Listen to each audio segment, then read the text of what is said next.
Extraction des données sur GStarCAD. Bonjour et bienvenue dans cette nouvelle vidéo. Alors aujourd'hui on va s'intéresser à l'extraction des données sur l'outil GStarCAD, mais avant ça pensez à vous abonner à la chaîne et à activer les notifications. Ça c'est pour être sûr de ne rien manquer. Donc là j'ai pris un projet. Bienvenue sous l'environnement GStarCAD, donc je vais supprimer un certain nombre de choses que je ne veux pas et on va essayer de faire par exemple de l'extraction de données. Alors extraction de données, ça pourrait être très bien nombre de poteaux avec des dimensions, pourquoi pas. Donc là ça tombe bien, je vais utiliser mon bloc poteau.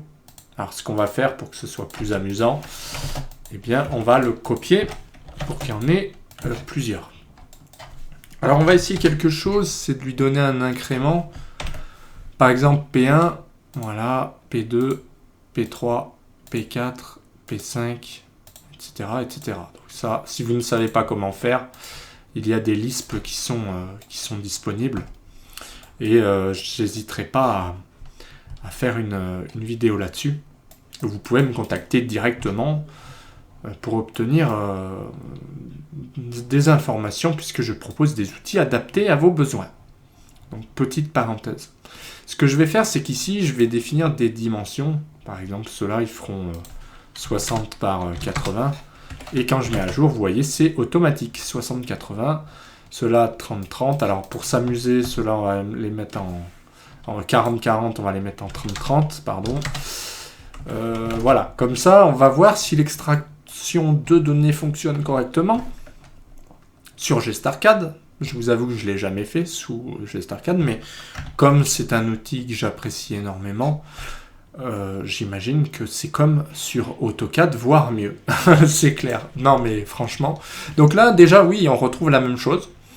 Donc on peut soit créer une nouvelle extraction de données, de toute façon on est obligé au début, ou alors si on a un gabarit, on utilise l'extraction précédente. Ici, je n'en ai pas. On peut aussi modifier une extraction, ça modifiera le gabarit qu'on a créé en fait.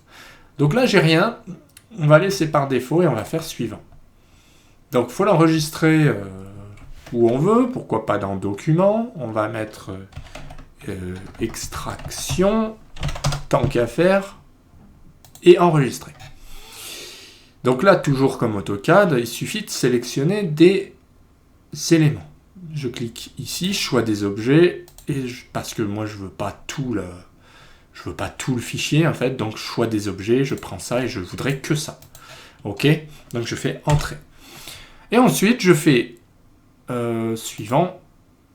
Alors voilà, là où c'est très intéressant, c'est que je peux lui demander de m'extraire un nombre de choses, il a reconnu un certain nombre d'objets, ou alors on se contente de lui dire qu'on veut les blocs. Dans ce cas-là, je vais afficher seulement les blocs, et pas les objets. Alors, tous les types d'objets, non. Et ici, seulement, je peux laisser ces deux-là, seulement celui-là. Donc je fais suivant. Effectivement, si vous avez d'autres blocs, vous pouvez sélectionner par bloc. Là, j'ai pris qu'un bloc. Mais voilà, vous pouvez prendre des lignes par calque, etc. Enfin, c'est vraiment très très puissant. Donc vous voyez là, par exemple, c'est pareil. J'ai pas envie de prendre tout ça, puisque ça, c'est de la géométrie. Donc on va voir. Peut-être qu'on va laisser géométrie pour voir. Non, en fait, géométrie, c'est voilà, comment c'est placé en X, Y, etc. On s'en fiche complètement. Moi, ce que je veux ici, c'est des attributs. Donc, je veux le numéro du poteau, les dimensions ou le diamètre, puisque parfois, il y a le diamètre. Ici, non. Donc, je pourrais très bien dire que le diamètre, j'en veux pas. Par exemple, puisque j'ai un bloc dynamique ici, j'ai pas choisi l'option diamètre. J'aurais pu. Mais vu que c'est pas un poteau rond et que j'ai pris que des poteaux carrés, on va l'enlever. C'est plus simple. Je fais suivant. Alors voilà, là c'est très très intéressant puisque si je clique ici, je peux trier par poteau. Je peux aussi trier par dimension, pourquoi pas. Voilà, en me disant tous les 30-30 ils sont là. Alors je peux aussi, par exemple, combiner les rangées identiques. On va afficher le nombre de colonnes. Donc là par exemple, compte. Il ne sert pas à grand chose, il y en a 1, je vais l'enlever. Afficher le nom de la colonne. Oui, alors le nom de la colonne pareil, il sert à rien puisque c'est le nom du repérage poteau. Il s'appelle tous repérage poteau, on va l'enlever. Et ici, ce qui est intéressant, c'est que par exemple, donc combiner les rangées identiques, il n'y en a pas. Je peux mettre le poteau devant, ici. Donc poteau P10, telle dimension. Donc on va ranger ici, tac. Donc P1, P2, P3, P3, etc. Donc ça peut être intéressant pour avoir un listing complet. C'est un exemple d'utilisation. Effectivement, on peut aller beaucoup plus loin, mais voilà un exemple. Donc ça, ce qui est pas mal, c'est qu'on peut faire maintenant, on peut trier encore des colonnes. Alors là-dessus, on peut aller très loin, on peut ajouter par exemple d'autres paramètres par colonne, par dimension, etc., etc. Là, je ne vais pas le faire, je vais plutôt supprimer, je vais faire annuler même. Et là, je vais faire suivant. Alors, ce qui est intéressant, c'est que là, je peux insérer une table d'extraction dans le dessin. C'est plutôt ce que j'aime faire en général. Mais je peux aussi lui demander de me la sortir en Excel, donc en XLS, ou d'autres formats, par exemple le texte en bloc-notes, enfin bref, ce qu'on veut, ou là, ce sera encore d'autres formats disponibles. Donc voilà, si je veux en Excel, je fais ça, et puis là, il va me l'enregistrer à tel endroit. Donc là, je ne vais pas le faire. Par contre, je vais l'insérer dans le dessin, en faisant suivant. Alors là, c'est pas très joli, je vais essayer de passer... Bon non, j'ai que celui-là, bah tant pis, ça va être peut-être un peu bizarre comme tableau, mais peu importe. Je vais faire suivant. Et là, je peux faire terminer.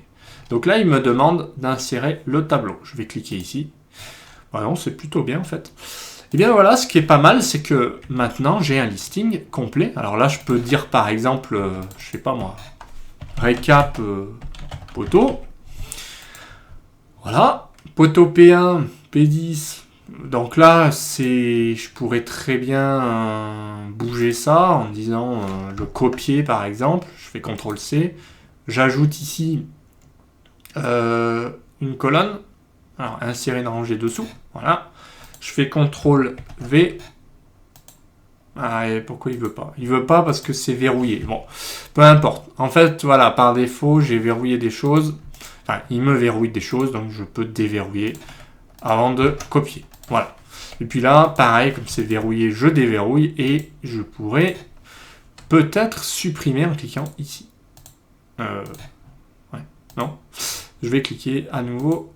Alors peut-être que du coup, il s'est Ouais, alors comme tout est verrouillé là... Donc je sais pas exactement, c'est voilà, par défaut il m'a verrouillé un certain nombre de choses. Donc j'ai l'impression on peut peut-être pas supprimer tout ce qu'on veut, mais bon, peu importe, vous aurez compris. L'idée c'est d'arriver quand même à faire ce qu'on veut. Voilà. Donc bon, je sais pas exactement ce qui cloche, mais il y a quelque chose qui m'empêche de supprimer. Peu importe, je vais faire CTRL-Z, je reviens en arrière, voilà. Donc ici, ce qui est bien, c'est qu'il m'a fait un listing par dimension, donc tout est verrouillé. Si je veux bidouiller des choses, je déverrouille, et là, je peux double-cliquer pour modifier, par exemple, si j'ai besoin de main, je peux. Voilà, ça c'est pas mal. Donc voilà un exemple d'extraction de données, ça fonctionne tout à fait. Et maintenant, une fois que c'est fait, eh bien, je peux utiliser donc l'extraction précédente comme gabarit, je vais aller le chercher. Du coup, il va me garder un petit peu tout ce que j'ai sélectionné, on n'aura pas tout à recliquer, enfin ça c'est plutôt intéressant. Donc sous GestArcade, ça fonctionne parfaitement, c'est très fluide et c'est très très efficace. Donc on a vu que l'avantage là d'utiliser l'extraction de données, c'est qu'on peut choisir ce qu'on veut. On aurait pu très bien afficher la position, par exemple, du bloc par rapport au X, Y de base.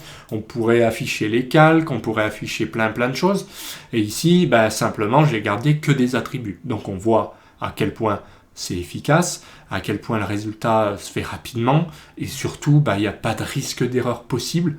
Et puis on peut générer, pourquoi pas, un fichier Excel, etc. Avec, on peut imaginer par type de bloc, par... les possibilités sont énormes. Là, j'ai pas appris grand chose. En même temps, je voulais pas faire non plus trop compliqué, puisque après, il y a quand même pas mal de temps, on va pas se mentir, à passer pour bien gérer cette extraction. Puisqu'ici, voilà, faut déjà configurer un tableau, pourquoi pas. Là, j'ai pris un tableau de base. On peut gérer des couleurs de tableau. On peut aussi gérer, je sais pas moi, des exports par poutre, par numéro de CV, de poteau, de ce qu'on veut. Voilà, donc on peut faire un certain nombre de choses et on voit que ça marche plutôt bien. Après, je pense que même on peut affiner pour que les P10 ils apparaissent différemment. Je pense que c'est tout à fait possible. Par exemple, ne serait-ce qu'en mettant P01, P02, on aurait peut-être pu faire quelque chose, mais bon, peu importe. Là, c'était vraiment pour vous montrer que l'extraction de données fonctionne plutôt bien sous GestureCAD, même parfaitement bien, puisque c'est la copie conforme d'AutoCAD, j'ai l'impression en tout cas.